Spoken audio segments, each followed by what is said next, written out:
ঐতিহাসিক গণঅভ্যুত্থানের ১ বছর পার হতে না হতেই এর অংশীদারদের মধ্যে ব্যাপক বিভেদ দেখা দিয়েছে। এর পাশাপাশি উঠে আসছে নানান অজানা ইতিহাস।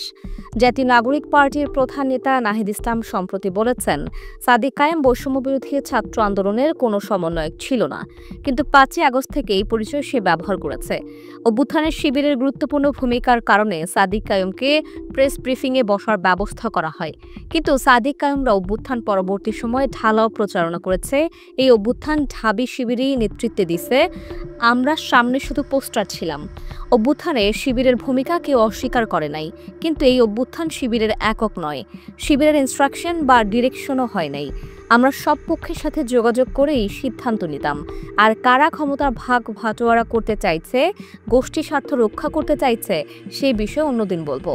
নাহিদ ইসলাম আরও বলেন, শিবির নেতা সাদিক কায়েম সম্প্রতি একটা টক শোতে বলেছেন, ছাত্রশক্তির গঠন প্রক্রিয়ায় শিবির যুক্ত ছিল, শিবিরের ইনস্ট্রাকশনে আমরা কাজ করতাম। এটা মিথ্যাচার।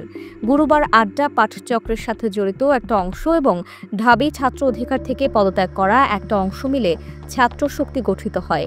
সাথে জাবির একটা স্টাডি সার্কেলও যুক্ত হয়। একটা নতুন ছাত্র সংগঠন প্রতিষ্ঠার জন্য গুরুবার আড্ডা পাঠচক্রে দীর্ঘ সময় ধরে কাজ করা হয়েছে। আমরা ক্যাম্পাসে ৮ বছর রাজনীতি করছি, ফলে প্রকাশ্য অপ্রকাশ্য সব সংগঠন ও নেতৃত্বকে আমরা চিনতাম এবং সকল পক্ষের সাথেই আমাদের যোগাযোগ ও সম্পর্ক ছিল। সেই কারণে ঢাবি শিবিরের সাথেও যোগাযোগ ছিল। যোগাযোগ, সম্পর্ক বা কখনো সহযোগিতা করা মানে এই না যে তারা আমাদের রাজনৈতিক প্রক্রিয়ায় যুক্ত ছিল। এদিকে নাহিদ ইসলামের এই ফেসবুক পোস্টে তৌহিদুল ইসলাম মামুন নামের একজন কমেন্ট করেছেন, সাদিক কায়েম কখনো সমন্বয়ক পরিচয় বহন করে নাই, বরং সে জোরালোভাবে শিবির পরিচয় চলছে।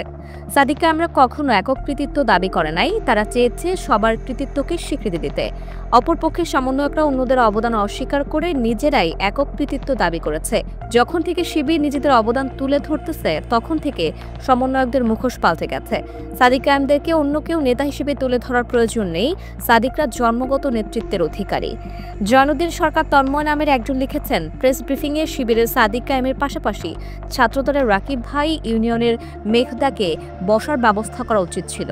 ওনাদের অবদান শিবিরের মতো কিংবা তার চেয়ে বেশিও ছিল ক্ষেত্র বিশেষে। বসতে না দেওয়াটা বৈষম্যমূলক আচরণ।